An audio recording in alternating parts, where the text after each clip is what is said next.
Instagram live through here, honestly. But YouTube should work, and it's all the audio will be saved anyway. So yeah, we're all good. Yeah, we're all good. All right, let's do this. Here we go.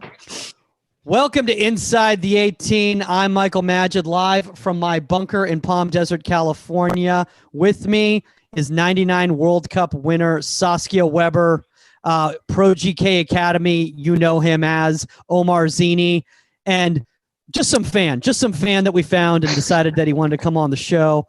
Actually, no, U17 national team pool goalkeeper, Notre Dame commit, Bryan Dowd. What is up, guys? We've been having some technical difficulties, haven't we? For the past 2 days. I mean, yesterday I couldn't be on because all our power went out after our earthquake. It's the apocalypse. I don't know what to tell you. It's literally the apocalypse. And the funniest thing is so Dowd reaches out and he's like, man, by the way, he leaves like the most amazing message. And I'm like, oh man, we got to get you on the show and stuff. And he's like, yeah, that'd be so awesome. I'd be so excited to get on the show. And then we get him on and he's like, oh, this is how you treat guys who, is this like the JV version of Inside the 18? Like, it's like the technical, like the wireless isn't working. This is the quarantine version of Inside the quarantine version of Inside the 18. Like we're out of our studio, the whole 9 yards. So it's going well though. You got a New Jersey back there, Sask. What is that? That's the replica, the T-shirt that I'm so not a salesperson, but like we came out, the whole 99ers and everybody with one of the companies, Icon Sports. You can go and you can get my jersey and everything from 99, but it's got the 4 stars on it and everything like that. So my T-shirt. So it's nothing we had in 99. My parents have never been able to go online and buy a T-shirt with Weber on the back of it or anything. My times have changed.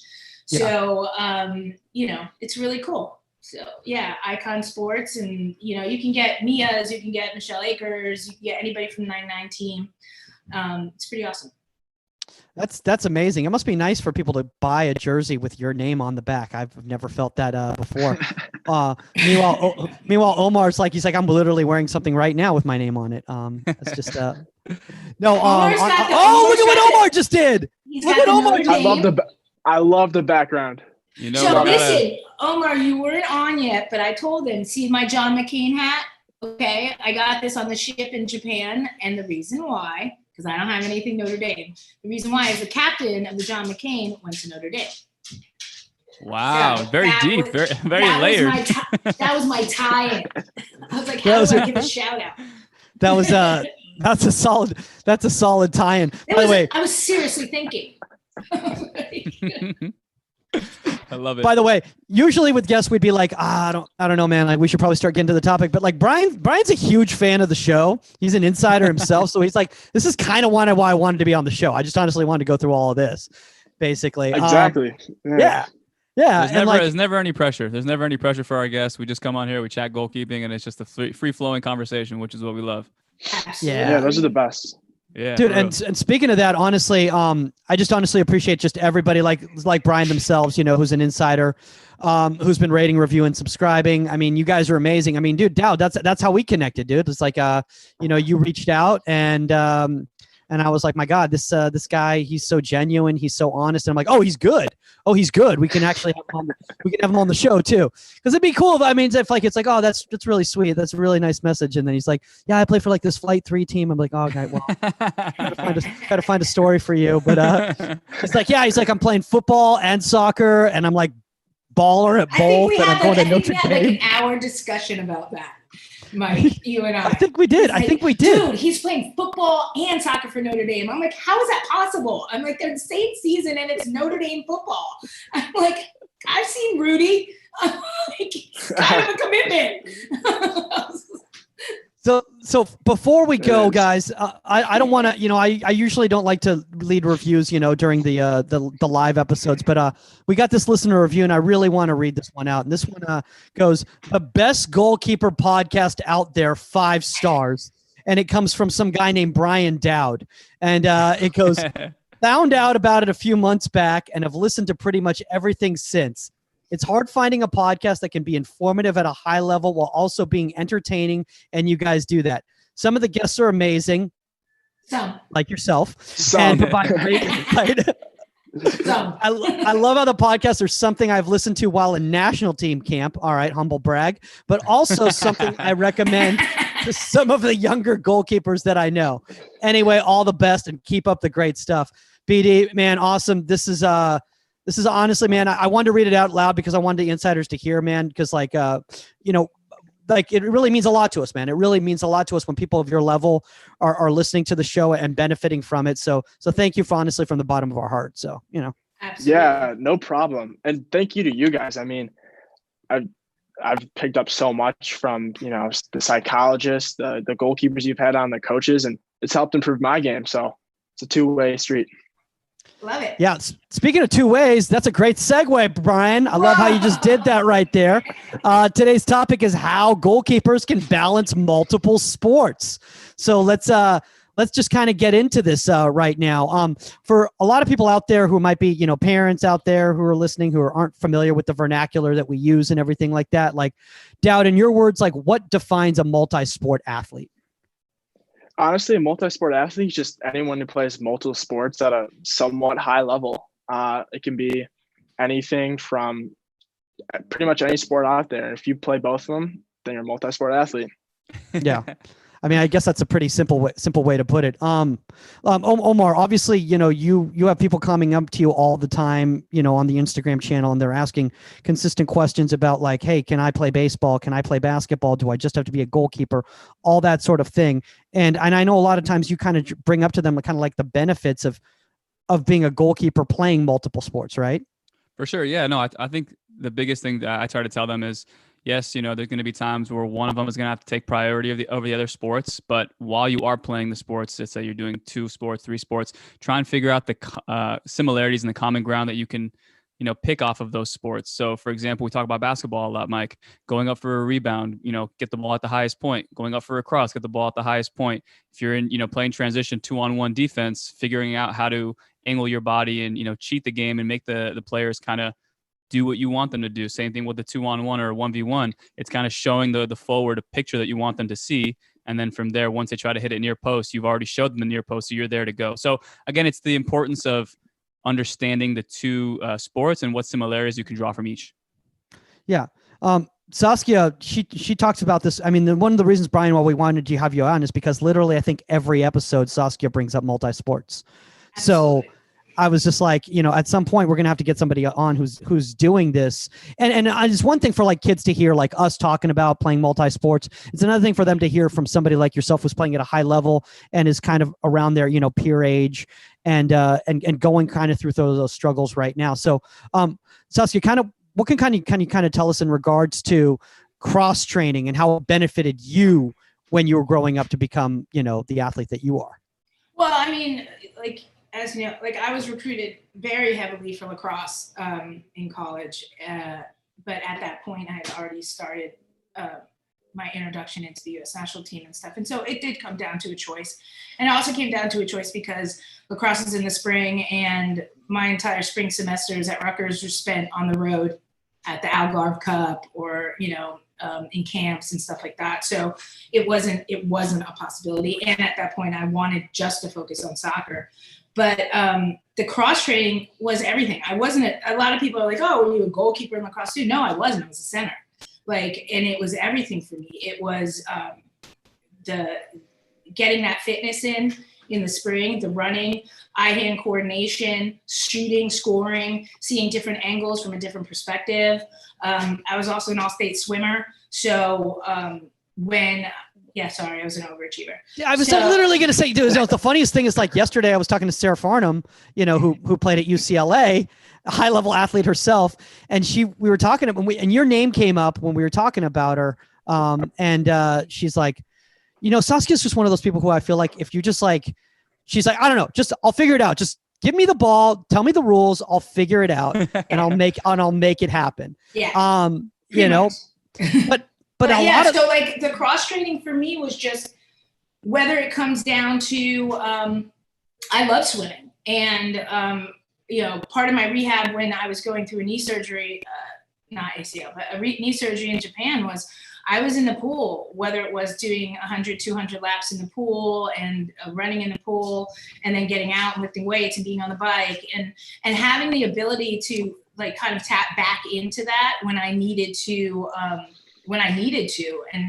and having those tools. It's also mentally awesome, to be honest with you. You got to take a break, man. You got to take a break from soccer. You got to be around different things. My mom wishes I would have stuck with tennis. I had a private tennis coach and everything like that. I didn't like tennis. It was an individual sport, and I love being on teams. Although maybe I should have stuck with it monetarily. But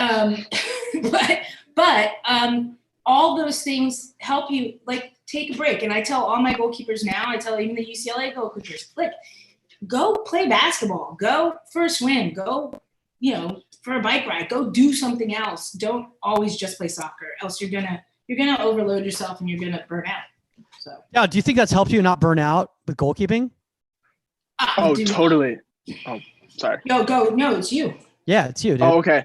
But yeah, I would say it definitely has helped me not burn out. Being a high schooler, you don't want to be focusing on either school or soccer all the time. I think it's great to be able to take a break, do something that you enjoy, that you don't really have to put much thought into, and just let your mind be at ease and not have to be at the high level that you are in both situations. But it's definitely helped me not burn out. Yeah, I mean, I was just thinking about it in regards to like the task specificity of goalkeeping, and if you just know goalkeeping, well, like we've talked about it, Saskia and Omar, like you're not going to develop those other muscles. Like, I mean, we always make the translation of basketball and lateral movements and that sort of thing. But like, I can tell you firsthand that a lot of things that I was able to do as a goalkeeper weren't goalkeeper training based, but they were more because of like instinctual from different types of movements I've experienced. So like, Omar, let's talk about cross training for a second. Like, what are some of the best cross training activities that goalkeepers can be making? In terms of just different sports or it doesn't even have to be a different sport. It's just different movements of the body. Cause like, that's the thing is like, what do we all think? Do we think that cross training is playing different sports, or is cross training just doing different types of things with your body over and over again, so your body comes comfortable doing different movements? Yeah, I think it's just activating, different triggers in your body through different sports. And I think, to me at least, it all kind of has to serve its purpose in the goalkeeping position. So for example, like I've recently, through the quarantine time, I started doing a lot more yoga and a lot more just body stretching and contorting my body in different ways so that you loosen the hamstrings up, then your glutes are a little bit looser, then your back's going to get a little bit looser. So it's just kind of finding little things that can maximize your skill level as a coach, as a goalkeeper. And I think I read about Brad Friedel. He played until his late 30s, and he was doing yoga every single day throughout his career. And as you can see, his body has been able to hold up and, contort itself and stretch out and do all this stuff when he's, late 40s playing for Tottenham. And then you had, Gigi Buffon now, who's a workaholic in the gym, and you can see how his body's been holding up. So I think there's a lot of different ways that you can kind of really hone in on your skill as a goalkeeper, but through different avenues. And we talked about basketball, we talk about volleyball, for example. You have to time the ball. You have to make sure when you go and spike the ball, you get up at the highest point and making sure where the blocker is going to be, and you put it into a certain zone so that no one's there. So you're kind of using your peripheral in that sense, using your plyometrics, using your vertical. So there's a lot of different things in different sports that you can try and to access. And I think as long as you have that approach and understanding of, okay, I'm probably going to play some basketball today. What can I take from this? What can I draw from this? That's going to help me once I get back on the field. That's all you need. Yeah. I 100% agree with you about the yoga, by the way, because I'm going to tell you right now, I am the least flexible goalkeeper probably on earth. And I paid the price for it. I ended my career with herniated discs. I blew my Achilles after I was retired. Like, I paid the price for that. And so when parents come to me and ask me, like, what else can my daughter do outside or my son do outside of this? And I'm always like, try to get him into yoga like once a week or twice a week. Stretch. Because let's be honest, after you're done with your sessions, Mike, or when do you say, hey, let's stretch for 15 minutes. Let's stretch for 10. Nobody does. Yeah. Nobody does. It's like, all right, peace. I mean, at UCLA and stuff, when you have all the trainers and everything, like, okay, guys, let's walk and stretch and stuff. But at a younger age and stuff, you don't. You're like off the field, you know, like you're back in your parents' car or whatever. And yoga, absolutely. I hate yoga. I hate it. It hurts. But it works on breathing. It does work on breathing. It works on breathing, and it helps you on so many different fronts that you just go, wow, okay, now, like, you know, if let's say it's a high pressure situation in a game and it's a corner kick, the ball goes out of bounds, can I catch my breath? Because I'm sure something happened prior to that, which made you kind of, you know, your cardio level and your heartbeat, you know, heart rate go racing. So how can I recenter myself with this breathing that I learned from yoga, or like different techniques? So I think it's everything. I think it's great. I'm just saying I hate it because it hurts, but I'm like, like it hurts because I'm so not flexible. But I tell everybody to do it. Saskia, one thing for everybody on here, I just want to bring up is that I think, Saskia, I feel like you're the perfect example of, you had just such a natural ability with your athleticism to do so many different things. But, you know, when it's like a double-edged sword where like you have this athleticism, you can kind of get away with a lot of stuff, but eventually that stuff you got away with is going to catch up to you. And like you said, yeah, and a lot of those injuries kind of don't present themselves while you're playing. But as you get older, if you don't develop those good habits, which is why I think a lot of these players either retire young or they continue playing until they're until they're older, because they have those good habits developed. And I'm sure, Bryan, you're very athletic now, but listen to us. Trust me, we're a little bit older than you. And we know that once you get to a certain age, it's important that those are routine. You can literally just step in and do a stretch routine, and then you're going to go play, or you finish training or coaching, you can go stretch. And it's like, it's just natural. Absolutely. Yeah, definitely. I was gonna say, Dowd, you must be ridiculously flexible, dude. Just in regards to I've been watching a lot of your highlights, you know, from the DA, from the national team. By the way, we got to talk about some of the national team highlights they put up of you, dude. Like, I mean, come on, man. Like, you're playing like it's like American football. Like, you're like coming out like clearing dudes and stuff like that. And I'm like, definitely. I mean, I was like, dude, I'd be afraid to come out on this guy now. I see why I was with the national team program. Like, just any like some Brazilian guys trying to dance around you, and you're like, nah, dude, that's not happening here. Show how we do in the shy. That's how we do. Exactly. Yeah. No, go ahead. Go. Yeah. No, I'm sorry, you didn't finish. No, absolutely, I finished. No, dude. trust me, Michael was done. Mike was done. Otherwise, I'll keep going. Yeah, but regarding like stretching and whatnot, pretty much every single day I will go in to see my trainer at school, and she will work with me to stretch for about 45 minutes to an hour to make sure to get my body right. And honestly, if she wasn't there to do that every day, I would not be able to play both sports, maybe even one sport. I mean, when you're pushing your body to like the limits, you guys all know, every single day, you can't sustain that if you're not taking care of your body. Yeah, I mean, I did the same thing when I was and got more diligent about it as I got older, but I was kind of too late. And so I think you know, I was in with my trainer and she'd stretch me, heat my back, do everything before practices for New York and stuff. But I'm telling you, any kids, parents watching, start now. Just extend your career. For sure. Dude, I honestly say one of the biggest mistakes I made was not taking any sort of stretching or flexibility work seriously. I mean, because I had I torn hip flexor, labral tears, all these sorts of things that probably could have been avoided if I just because I was that goalkeeper. I was that goalkeeper when I was done. I was like, dude, I'd rather go home and play video games than like spend another 15 minutes, like, you know, rolling stretching out or something like that. Yeah. I didn't want to do that. And you know, as you know, Bryan, like, I mean, you know, let's just take football, for example. Like, dude, how much flexibility work do you do before you go out there and start striking the ball? All the time. So luckily this year, I did not have my last period. So it was a free period. So I'd go into the trainers for about 45 minutes, do all of that. And then once football practice started, I'd do the team stretching for another 15, 20 minutes. And then even a little more stretching on my own before I start hitting a ball. So at least a good hour of stretching before I even touch a ball. Yeah. Wow. An hour of stretching? Dude. Probably not a full hour, but you know, some balance work and some chatting, you know.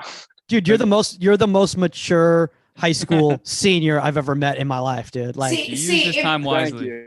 if Michael had stretched more, he would be higher. In the I would be camera. taller if I'd stretched Exactly. more. Thank you. That was my problem right there. If I could just go back, dude, if I could like take a time machine and go back and like see myself and be like, dude, Because your head was like this, and so I was like, maybe because you weren't stretching, you'd be taller. I need to get back upright. It's like, Wait, Bryan, you're a punter and you hit field goals as well? Yes. Okay, yeah, I no, do it for all. sure. Your quad, hamstring, all of that's gonna have to be stretched. My brother almost tore his quad because he was a kicker in high school as well, and you could tell just the way his body like slowly became not decaying, but it was like his body at a certain point was like, okay, the quad is going to be bugging me a little bit. Let's go to the groin. Okay, the groin's going to start hurting now. It's like, it's a domino effect. If you don't stretch from one, then eventually you start overcompensating on a different part of your body, and I think that's where the issues come into play. Yeah, for sure. Yeah, it's definitely like a slippery slope. If you don't take care of the problem straight away, it'll just move on to the rest of the body. Yeah. Mike, how do you do a lot of like groin stretching, and do you like your adductor and like, as I know that's important for me, like my junior year of high school or college. I remember we played against SMU and it was super, super windy, and our coach wanted me to hit everything forward. So I probably hit about 25 to 30 goal kicks. And that's where I didn't tear my groin, but that's like the early part of the season in non-conference games. By the time the season ended, my groin was done. So, I mean, for you, do you feel like that's something that you've been really honing in on in terms of like strengthening other parts of your body?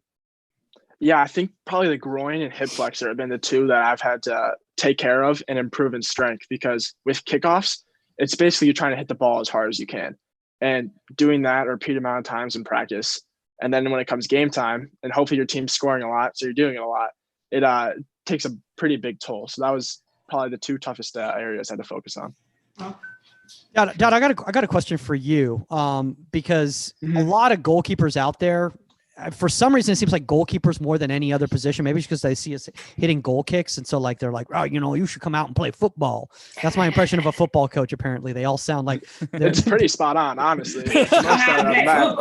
You'd be surprised. But like, they're like, oh, you should come out, and then they go out there and they're like, dude, this is hard. They're like, this is really hard. Like, so what advice do you give like goalkeepers or any sort of player who decides that like, all right, I'm going to come out and I'm going to start hitting field goals or punting or anything like that, because it is a different sport. And like a lot of people, I think they just go out there and they just go, I'm just going to do what I do on the soccer field and it's going to work. Right. And that's completely wrong. Yeah. So a little backstory, my first time ever kicking a football was a week before my freshman year. So I thought it'd be pretty easy and I could just do the same exact thing, but I was completely wrong. Like, obviously the leg is involved in all of it, but completely different motion, different follow through. You're hitting the ball, and then punting is just something completely different. I wouldn't say punting is related to soccer like at all. Something I totally had to learn from scratch and acquire those skills. Yeah. By the way, we just got a very important question that came through the chat right here. This is from Rashid Jurgens, and he wants to know, is it G Fuel or Bang Energy for you for energy drinks? Which one? Which one do you go with?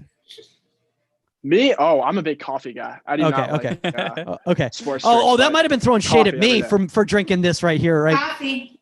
Right in front of everybody right here. So that might have been shade at me that I completely went right over my head. But Mike, even for example with like when we talk about field goals and punting and all that stuff, like again, just drawing the little things that you can, even with punting, it's important, again, just like we do with our goal kicks, to get our full body behind the ball, square ourselves to our target. And now you're trying to find open space to drop the ball where you want to drop it. And you're trying to measure the risk versus reward of hitting it towards the sideline. You know what I mean? There's different things that you can really try and translate to the game. And I'm sure, Bryan, for you, do you feel like that's something that you've translated kind of well to understanding the kind of the mechanics and understanding how you're supposed to position your body to get your full, I guess, ability and like strength behind the ball? Yeah, I would definitely say so. With punting specifically, everything has to be spot on to hit a perfect punt. So I think that really helped me realize when soccer and distribution, if I can work on trying to get everything spot on, that I can make a big jump in my distribution. And I think I have. So just learning that, the smallest details matter, and that's try to perfect all of those. I think it's translated well to both sides. But do you also feel that, okay, so a huge football fan. So the pressure doing a punt in football. Mm-hmm. First of all, you have everybody coming at you, right? So you have to be able to center yourself, to calm yourself, to focus on what you're doing. So translating that into soccer and being able, you get a lot of goalkeepers that they freak out. They dump the ball to their center back or their outside back just to get rid of it. They shank the ball because it's that, I don't know what to do with the ball and making that quick decision. Do you feel that because of the punting and having like 300-pound, offensive linemen running at you to kill you helps you calm yourself in soccer with your distribution? Yeah, definitely. Something with punting as well is when you're punting to like a pretty good player, you want to wait as long as possible to get that punt off. So your gunners or the wide guys can try to be close as possible so the guy can't run. So seeing 2-3 people run at me, your natural instinct is obviously to get rid of the ball, but you still have to wait that extra half a second to help out the team and just to hit the ball. Even if it means, getting a flag, getting like wrecked and getting a flag, that's perfectly fine. So it's definitely helped me stay calm under pressure. Dude, I think we should add that to soccer. Oh my God. If you don't get your putt off on time, you can get wrecked. Yeah. Dudes just can come in. Full contact soccer. Like punting. Well, they're like, if Dowd's going to come out 2-footed tackle. I should add that. I should be like, hey, kids, you want to see pressure? Ready? If you don't get this punt off corrected in time, tackle him. But Saskia, to build off your point, I think, when if we can translate that to, again, this is going to be my whole shtick. This whole episode is to translate that to the game. But for example, when the hiker, I forgot his name, the center is hiking the ball to you and you have to catch the ball and punt. This is how you know Omar's not a huge football guy. No, I watch football. I completely forgot. But when the center, the long snapper there, when they snap the ball to you, for example, when you have to catch the ball. Of course, you have a good punting technique and you have everything you need to do, but before you do any of that, you have to catch the ball, square yourself up, position yourself, and then the technique of the mechanics of how you strike a ball comes into play. So very similar to, I think, like you said, Saskia, in terms of that pressure is when you get that pass back, there may be a guy sprinting at you from the top of the box, but just like you would catch a snap, same thing with your prep touch, making sure you take the proper prep touch with the proper weight, proper distance. You have to be calm. You have to be in control. And that's what I think, though. That's kind of the comparison I'm trying to draw with that is like that pressure and understanding that as long as your prep touch and all of your preparation and technique prior to the actual service is on point, then that's what's going to give you calm and composure in those moments. So I think, again, if anything, it comes down to in those moments of translating certain, pressure situations or certain skill sets from one sport to the next, it's understanding that the proper setup prior to the actual technical use is everything. Dude, I didn't even think about that. Like, and Dowd, I saw. And they actually have to turn the ball so the laces are facing the right way. So they got to catch the ball, make sure the laces are facing up or whatever, so they're not facing, because that changes it, right? Yeah. So you've got to change the ball. So you got all this pressure coming at you. So yes, I think that absolutely translates into a back pass and into being under pressure and being able to gather yourself. I mean, dude, look, let's be honest. I think your dad's posted quite a few videos of yourself online right there, which is awesome. That's awesome that he's that supportive and everything like that. But I've seen the differences in regards to the younger Bryan Dowd tapes and the older Bryan Dowd tapes in regards to the distribution. And that's got to come down to that composure. I'm honestly thinking that's a great advice to give a lot of goalkeepers if they have issues with that. Learn how to punt and learn how to deal with that type of a situation in an actual game setting. It's really going to benefit you, man. You're blowing my mind here. But Saskia too. Go ahead. No, just quickly. I think it's also helps greatly with reading the defense in soccer. You got to look down once you grab the ball and you're doing all this stuff like Saskia talked about. But then you got to see, where is this guy? Is he running a bit towards the right? Is it toward the left? Am I trying to put loft on it? Making decisions. Same thing can be done for soccer. You're trying to put a ball in behind, clip it, line drive. So just decision making, big part of it. 100%. And to finish off this point, I think Mike wants to go to the next one, but no, it's fine. When it comes to Saskia, when you were playing lacrosse, like I'm pretty sure your first priority was to catch the pass from somebody. And then from there, once you catch the pass, you're scanning the field automatically. Absolutely. Your eyes are up. And exactly what do we do with our goalkeepers? We're telling them, let's say, for example, we're doing a simple volley to them and we're having them move from point A to point B. You got to keep your chest up, eyes up, so that if I do drop the ball a little bit earlier, you're not just trying to get back to a certain point. You know exactly when to set. So same thing, obviously, with lacrosse. And again, we're talking about those cross sports. The idea of using your vision and seeing what's down the field allows you to again assess which technical tool you're going to try and use, whether it's a short ball, like you just said, Bryan, short ball, long ball, driven ball, flighted ball to to our striker to flick the ball onto somebody into open space. There's all that stuff, but again, at the core of everything, it's that vision. Then from there, then you have all these different tools in your toolbox, and then once you know what to use, then you can access those tools. Yeah, every pass is with a purpose. Exactly. Every pass is with a purpose, and we have talked about. We tell goalkeepers that your distribution is your first pass on the attack as a team. And so what is your purpose with it? In lacrosse, I couldn't just dump the ball next to me to Gwen because I didn't feel like dealing with it. I had to use my peripheral. I had to run plays. I had to, try to penetrate the offense and get a shot off. So it's, everything's with a purpose, and it absolutely translates. Yeah. I have a feeling Gwen was pretty darn good if you were just going to dump off. Gwen was ridiculous. She still is. I want to talk about this because, by the way, it's really great that you're talking about in regards to the pass with a purpose from a goalkeeping standpoint. Again, it's just how many times I'm working with a younger goalkeeper and they don't understand how important, how critical that first touch is when they get the ball played back to them, because they're so worried about controlling the ball. Bless you. They're so worried about controlling the ball that they're not thinking about the whole purpose of making the touch on the ball is to put the ball in a position to make a better pass to get the counter going or build the team back up again. So I think it's part of scanning the field. I mean, some young kids are so worried, like you said, about collecting the ball itself. Like you had said, it's, you have to look up and see, is this guy coming to me from my right? So do I have to punt the ball this way? So it's the same thing. Is a kid just collecting the ball to collect the ball? Or is he looking up saying, okay, people are pressuring me from this side, so my first touch has to go to my left, so then I can have an outlet here? Or am I just collecting the ball and now I need two more touches to kind of get rid of the ball? And so you have to focus, and if you train distribution and stuff, put them under pressure. Don't just have a goalkeeper stand back there, knock them balls, have them one touch it and kick it out of bounds. Have some people fly at them. Let them have to make a decision.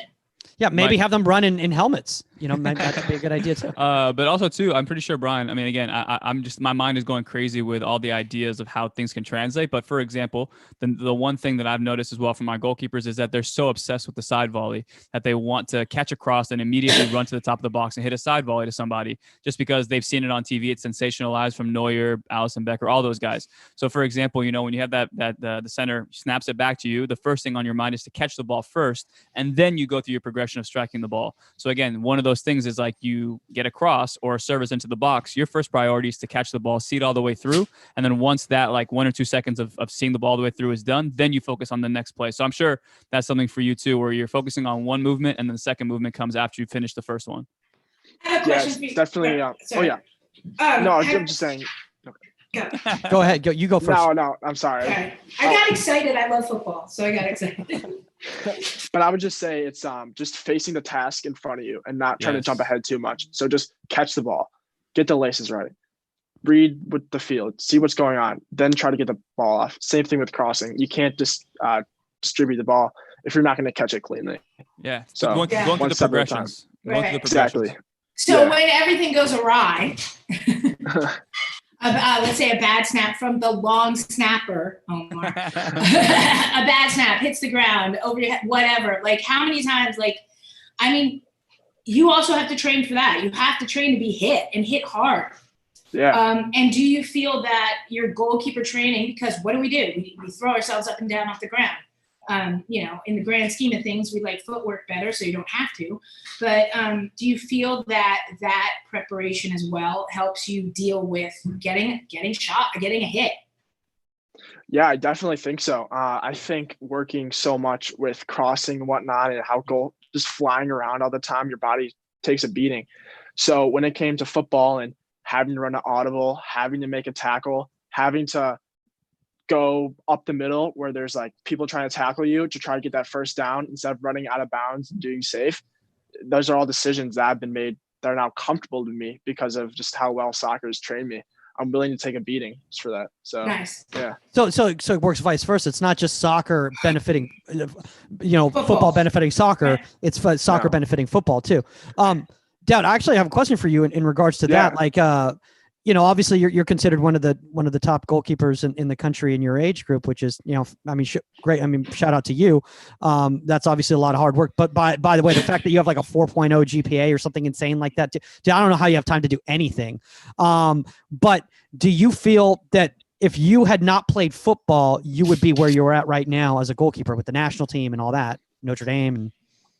I would hope so, but I do believe that football has helped me in just vast amounts all over the place to help me get to this, the way I am now. Time management, all the skills that obviously Omar was talking about with, translating, crossing over. Also, a big thing that you wouldn't think would help you is looking at film. So obviously in football, there's so much prep about the opponent and learning their tendencies and whatnot that I saw that and I started to do with my game. So I'd look to see where we're playing the weekend, try to go on YouTube, see if they have film, see if any of their strikers have like highlights and whatnot, try to learn from that. And then for football, big thing, every Saturday, you'll have about, depending on how well you played, 2 to 3 hour meeting going over the game before. And you go over every single person on the field, every single snap. And applying that to my game, it's helped me learn a lot.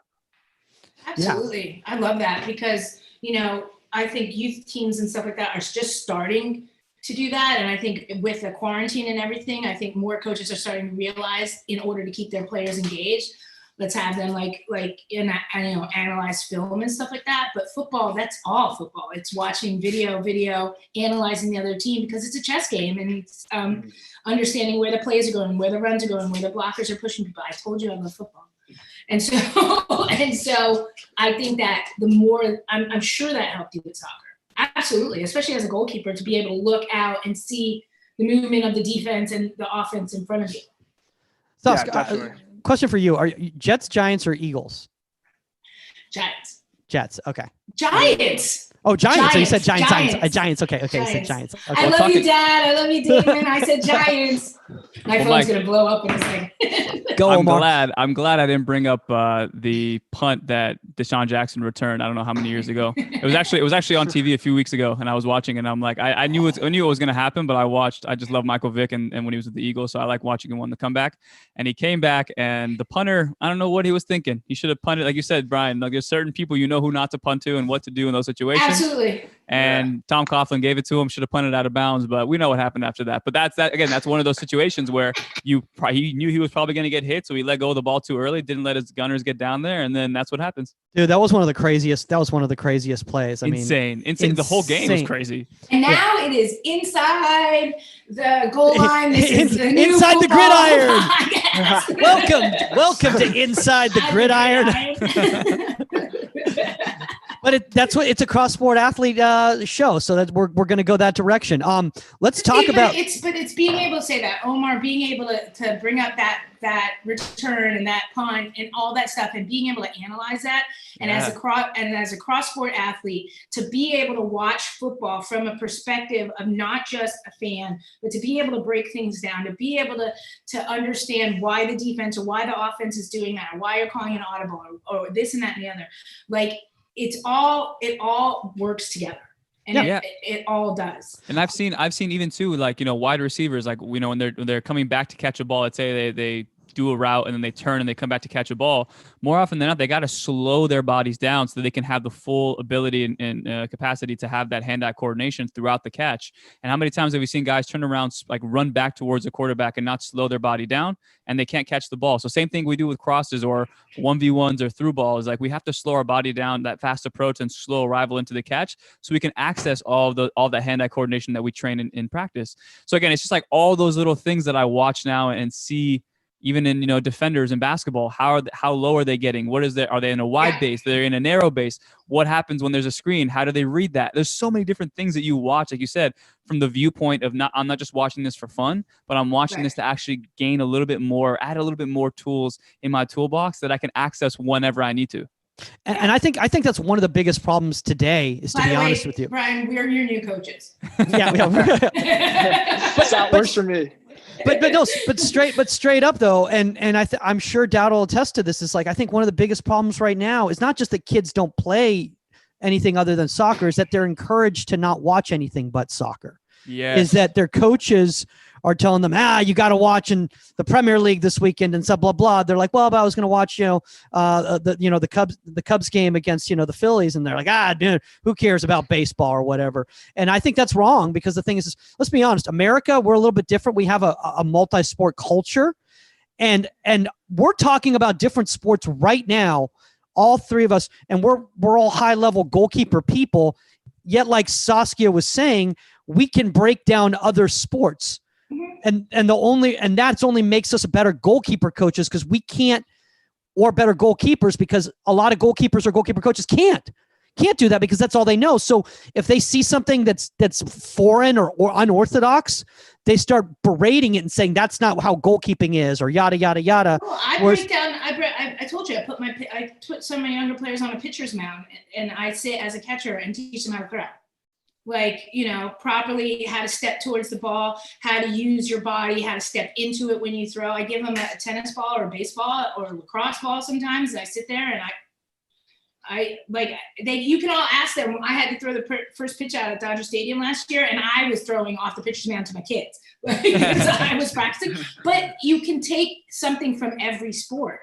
That's why being a cross-sport athlete is awesome. For sure. Yeah. But let's talk about that, because that's an issue, and I want a lot of young goalkeepers, coaches out there to hear that you need to have better communication, and you need to give your goalkeepers freedom. Give them freedom, because Bryan, I'm sure you can attest for this. Sometimes it's been very difficult in your youth career to communicate to other coaches that I want to do other things. 100%, and I would agree. I think there's almost this stigma going around where people think it's better to specialize. The younger you specialize, the better you'll be in that one thing. And I would totally go against it. I think just being able to have, just like a large palette, and get a little bit from here, a little bit from here, and you take a little bit from this, even though you're not the best at that sport, and maybe you're playing like rec league or church league basketball, you still pick something up from it that can improve your soccer game. But it's definitely there's been some people who are like, you're wasting your time. You're putting your body through too much. You're not taking anything out of football. You're just doing it for like the jacket in your high school. Yeah, exactly. The jacket. The patch. Yeah, but no, there's so much you can learn from other sports, and I think people shouldn't really specialize till they really have to. I'll tell you a funny story with the national team. We were in training in Florida. I love Florida. And on the weekends, we were in residency. On the weekends, everybody would go do your thing. And I started to learn how to surf. And Tony DeChico, he loved it. He was just like, what are you doing on the weekends? Like, I'm getting away from the team. Like when I had the weekends off, and I was learning with some friends how to surf. And it was awesome. It was really zen for me. It was like being at the beach, being in the water. I was a swimmer, so I loved it and everything like that. I will tell you something, however. When I would come back to practice on Monday, Tony would crack up because he'd start firing volleys at me, and my arms were so tired that they were just like, I couldn't get them up in time from like paddling and everything. I couldn't get up. They were like pinging off my chest, off my face. I was just like, and he was cracking up. He thought it was the funniest thing. He's like, you went surfing this weekend? I'm like, yes, I went surfing this weekend. But it was awesome. I can't sit here and break down surfing for you and how it helped me with soccer, but it helped me emotionally and mentally to have something else and to get away from soccer, still do something physical, and just kind of clear my head. Yeah. Does that require like really a solid rapport and a solid communication with your soccer coaches, so for them to allow you to play other sports? Or do you think it's one of those things where it's like it's your decision and they have to live with it one way or the other? Or do you think there needs to be a symbiotic relationship where they're cool with it too?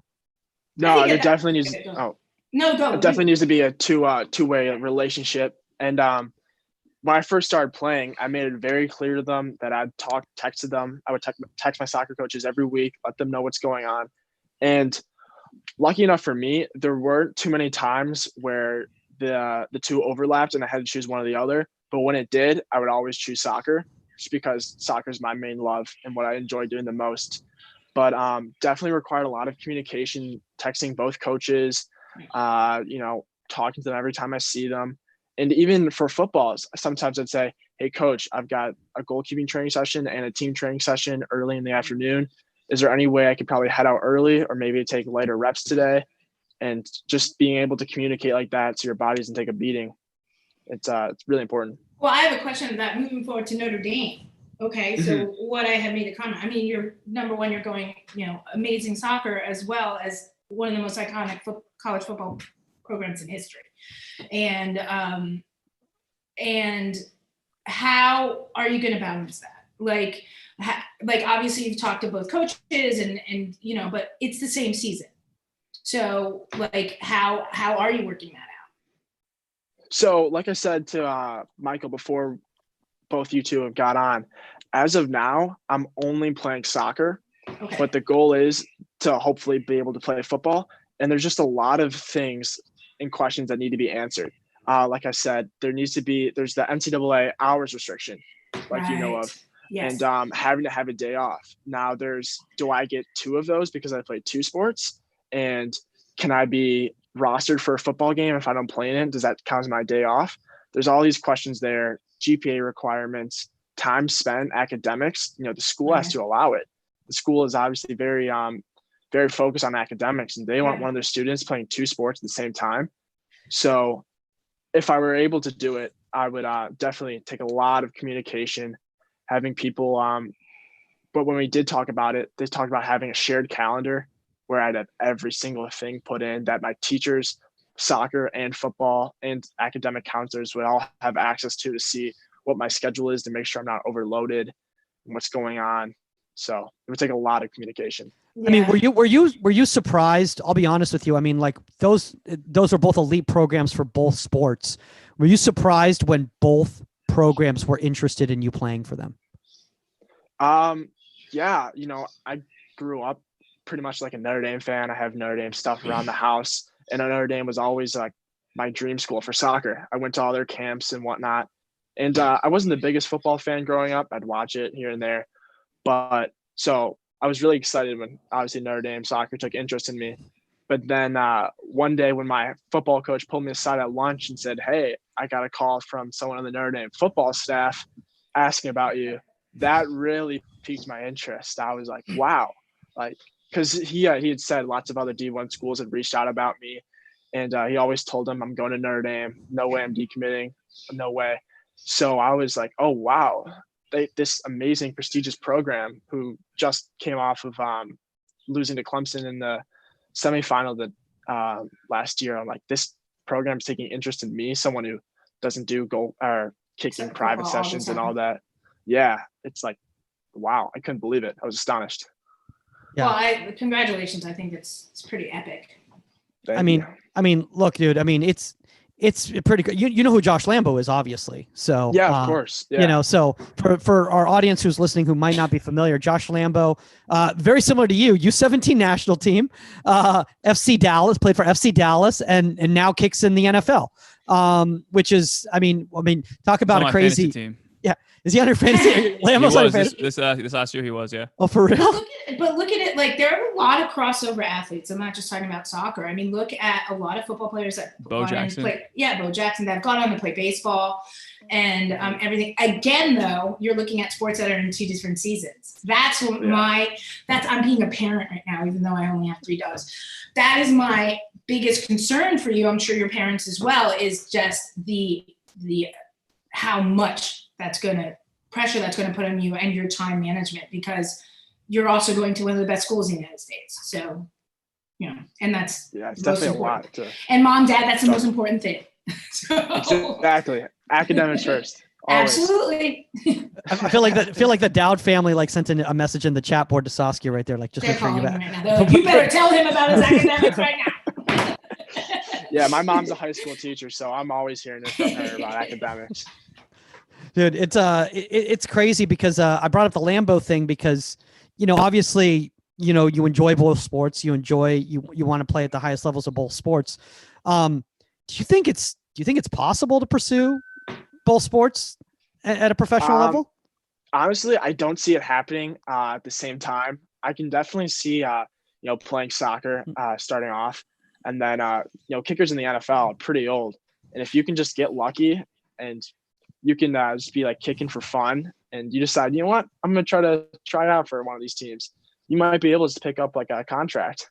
But I don't see it happening at the same time. I mean, like, but Vinatieri's what, 72 years old, and he's still something like that. Brian, look out! Carly Lloyd might be giving you a run for your money. Exactly. Who knows? We can see her next year.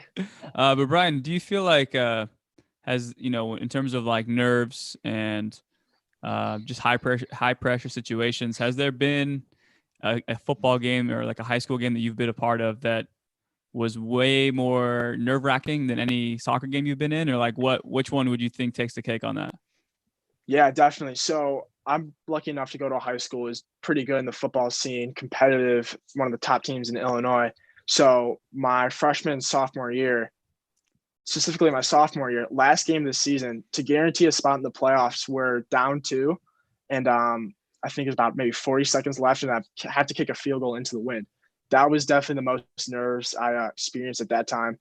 But then my junior and senior year, I'd be playing in front of crowds up to 5,000 to 10,000 who would be, cheering my name, cheering stuff at me or against me, and just having an entire other school like cheer something at you to try to like throw you off and get your side of your head definitely makes going to a soccer game for the DA on the weekend a lot easier. You mean with the 4 parents and the lawn chairs in the background? But you know what? That's what we just talked about that. Yeah. We just talked about how important we felt it was, number one, to play soccer in your high schools, to have that sense of like ownership and pride and walking down the hallways and if you lose, everybody knows. If you win, everybody knows, as opposed to all your parents in the lawn chairs. And football in front of 10,000 people. Nothing is going to get you prepared more to go into playing pro, playing on the national team, and playing than what you've done in high school.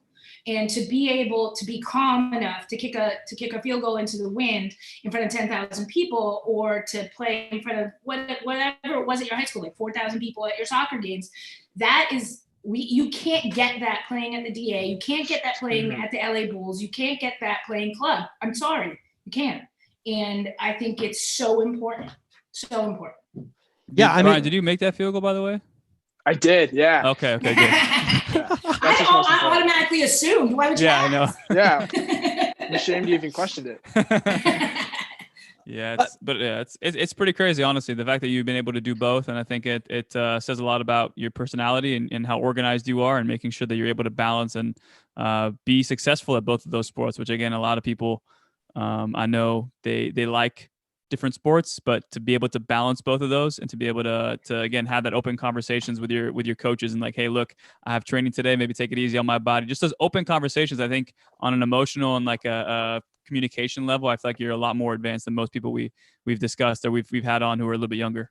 Dude, I'll straight up say this. Like, I mean, for sometimes we talk about this in regards to, Omar and Saskia and I, we've talked about in regards to having younger goalkeepers on the show sometimes, because like a lot of them are just, they're not used to, the environment of, being interviewed or, being in front of the camera or whatever, or pressure situations. You're like, dude, I've been kicking goals in front of like thousands of rowdy people from the neighboring town who just want my head. Like, this is literally nothing for me.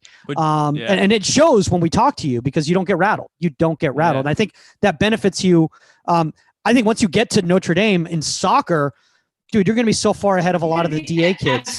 Absolutely. Yeah. Well, Brian, do you feel like from the experiences that you've had in terms of those high pressure situations, both on the field or on the soccer field and on the football field, do you think like that's translated well to your interpersonal communication with, let's say you want an internship or you're trying to get a job, when you're talking to people in higher positions?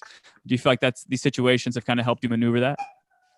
Yeah, definitely. And something from a young age, probably freshman or sophomore year, my dad had me calling all the schools that I was interested in, calling the head coaches, calling the assistant coaches, and being thrown into situations like that at a young age. It really helped my maturity jump to the next level. And obviously, I mean, if there was recordings of those conversations, if I listened to them now, I'd probably be like ashamed and cringe at like how bad they were. But it was, I learned from them, and it was great gaining experiences. Helped me today. Helped me form lots of relationships with people who I would have not, if not as mature as I am. Dude, it's really. I will tell you from just talking to young players that I have to watch how I word this. You know what I'm saying, Michael? Like those conversations with kids that have confidence, that can answer the questions you ask them truly, not like from what their parents told them to do, but honestly from their gut, aren't intimidated, and are confident and on point, makes a huge difference. I'll put it that way. Yeah. No, but Saskia, like we talked about last episode though, and Brian, I don't know if you listened to the last episode when we had, I think it was Matt Brown was on. We're just talking about, the impact that, these certain experiences and things that happen in your past, whether it's high school and, having that adversity. Let's say you missed that field goal in the last minute that didn't send your team into playoffs, and having to show up to school and kind of maneuvering through those emotions and kind of figuring out who you are on a deeper level as a person and how you react to high pressure moments or those moments where you're not as liked as you would like to be. And I think that whether it's through sports or whether it's through, calling coaches on the phone like your dad did, there are so many experiences that a lot of us as kids have gone through that really tell a story about how we are as adults. And it seems like your parents, with your mom being a teacher, and I'm not sure what your dad does, but it sounds like he knew that there was certain things that he needed to instill in you in terms of habits to get those little like trial and error periods over with at a young age to now where you are, to now obviously you're playing 2 sports at such a great university. So well on your parents, but good on you to go into every situation and have a positive attitude, because it sounds like you did. Yeah, thank you. And I can't thank my parents enough for making me putting me into those uncomfortable situations where I had to talk to adults, do something, that was out of my comfort zone. Yeah, it's helped me a lot. Yeah, it's funny that you brought up the relationships thing in regards to the phone calls with the college coaches, because I don't think a lot of people realize this, that like Omar and I, we were literally talking about this morning in regards to when somebody does something from a personal standpoint, it connects somebody from a visceral level a lot more so than when it's a standard mass message. Exactly.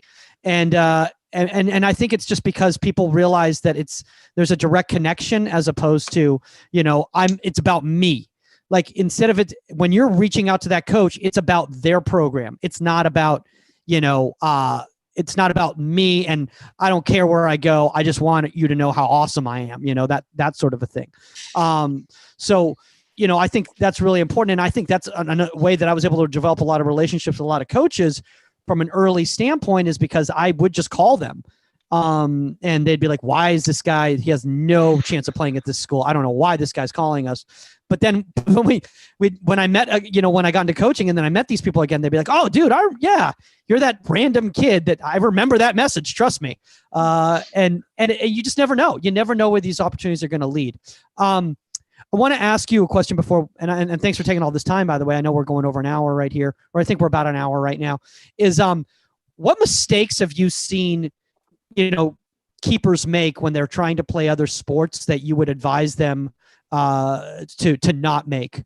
Like if you're talking to like a 14-year-old, goalkeeper that's trying to play multiple sports in high school, like what advice would you give them? I would say realizing why you're playing that sport is pretty important. Are you playing that sport to try to be like the best at it, or like in like a varsity football team or varsity basketball team? Or are you playing rec league or church league basketball with your friends on the weekends? Just realizing like what the level is. Another thing would be expecting for it to come easy. I thought kicking and punting would come super easy to me. It wasn't. It was a difficult challenge, and I had to learn how to do it. So just knowing that it won't be easy and you're going to have to work to be good at it is something people should definitely keep in mind.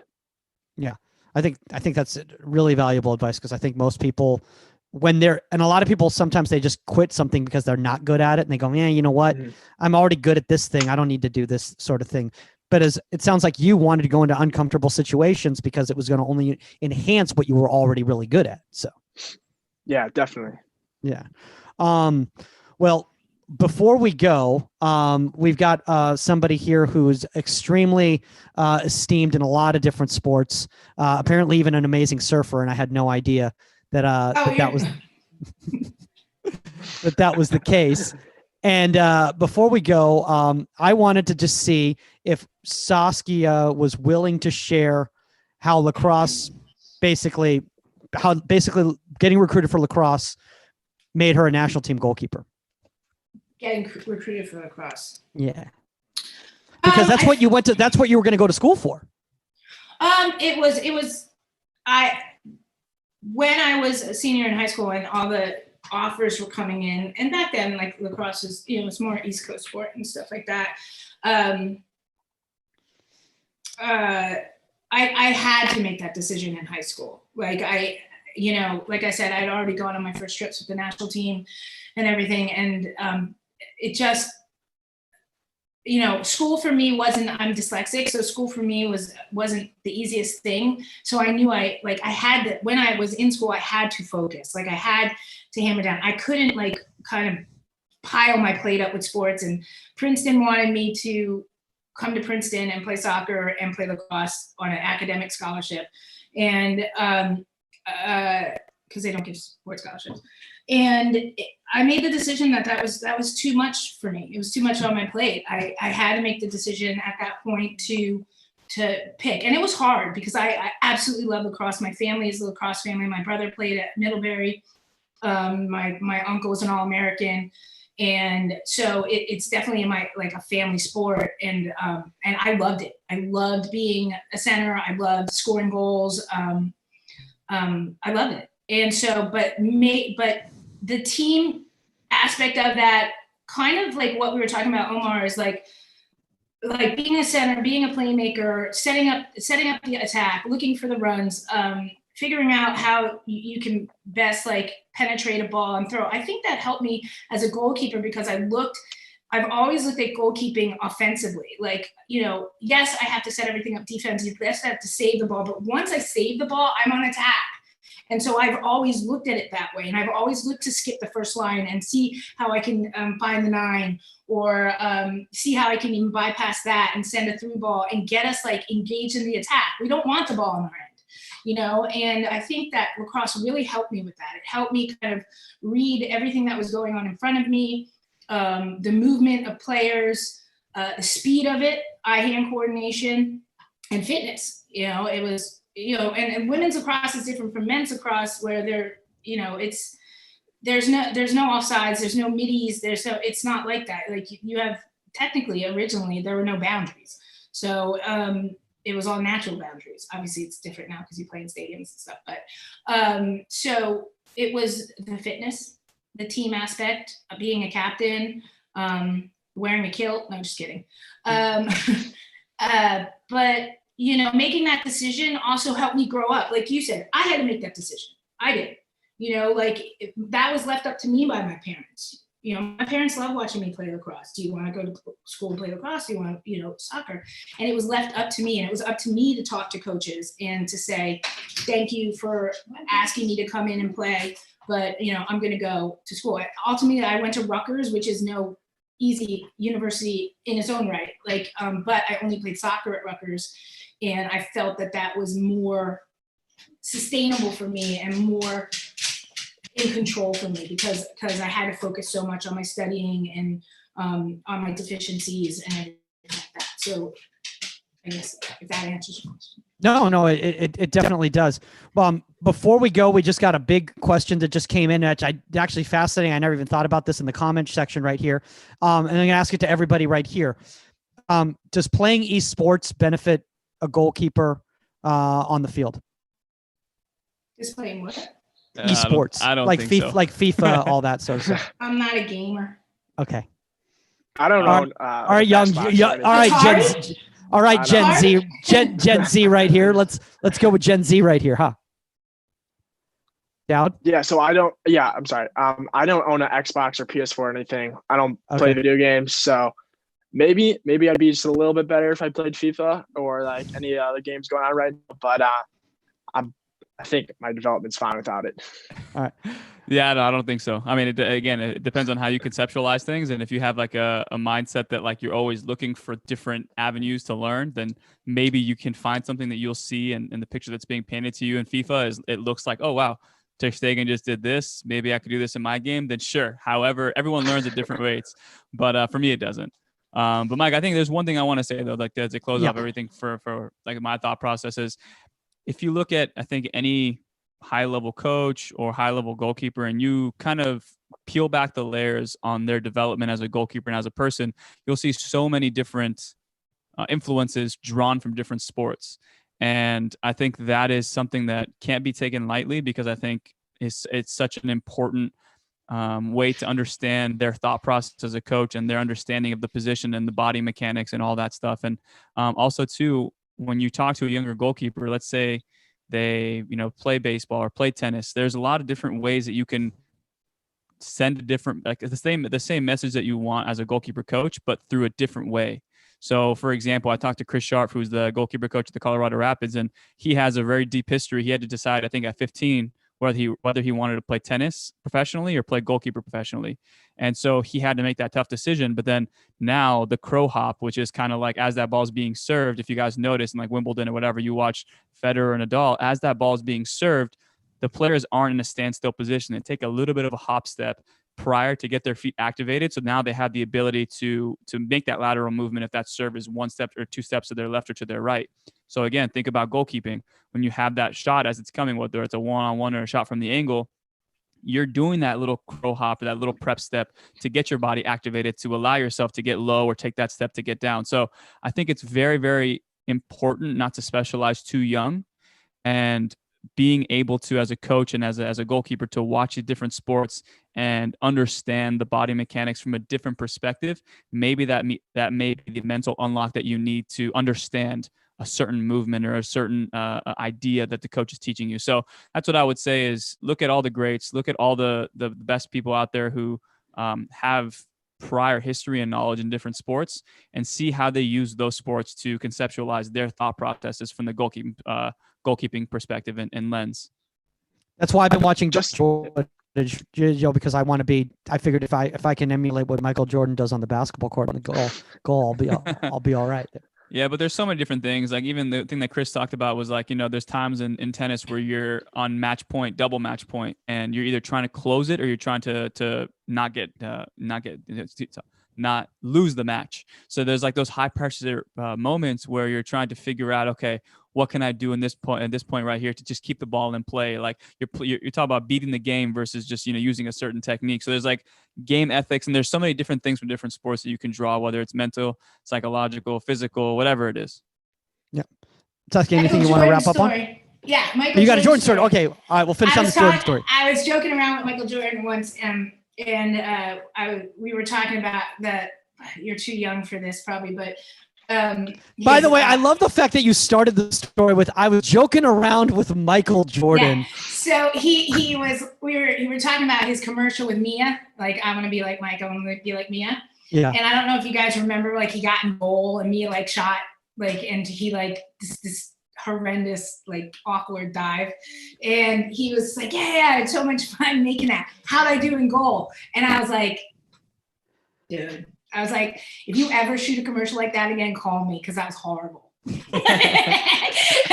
he looked at me, he's like, come on. I was like, I can't even go there. I was like, I can't even go there. I was like, to be able to tell Michael Jordan he like sucked in goal was awesome.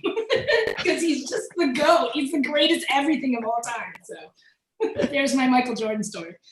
Dude, I don't think we literally can follow up that story. I think that's just like with Jordan, there's no way to follow up with Jordan unless Omar's got a LeBron story. You got a LeBron story, Omar? I don't. I have a Michael B. Jordan. No. No, all right, guys. Well, again, guys, Dowd, thanks for taking the time with us. By the way, if there's any kids out there, I don't know what the NCAA rules are, so I don't want to get you in any sort of trouble. But if there's any kids out there that are looking for advice, maybe they're in the same situation as you, and you might be able to mentor them a little bit. Where's the best place for people to reach out to you? I'm guessing Twitter. Probably Instagram DMs or Twitter. I'm on Instagram a little more often, but yeah, please feel free to reach out. Anyone has any questions, want to ask anything. I love doing it. I love when people reach out, and I love being able to help people, even if it's with college recruitment. Yeah. Yeah. So, what's your handle? What's your handle? Bryan Dowd, and it's Bryan with a Y. That's pretty easy. And of course, Omar Zini, and no one needs his handle. Everyone knows his handle. At Pro GK Academy _ on Instagram. Best place to reach out to Omar. At Saskia _ Weber for Saskia. If you have any guest suggestion or a topic suggestion, contact at Inside the 18. That's the number 18 media.com, or you can DM us at Goalkeeper Podcast on all different social media platforms. And by the way, guys, if you're wondering how to get on the show, literally leave a review on iTunes. I will reach back to you and say, all right, what do you got for me? And that's how you get on the show, because that's what Dowd did right there. And that's how we got him on. But honestly, Dowd, I kind of think he's like playing for Notre Dame in 2 sports and on the national, so. that might have helped a little bit too. that might have been a little bit of a smidge too. All right, guys, that's all the time on Inside the 18.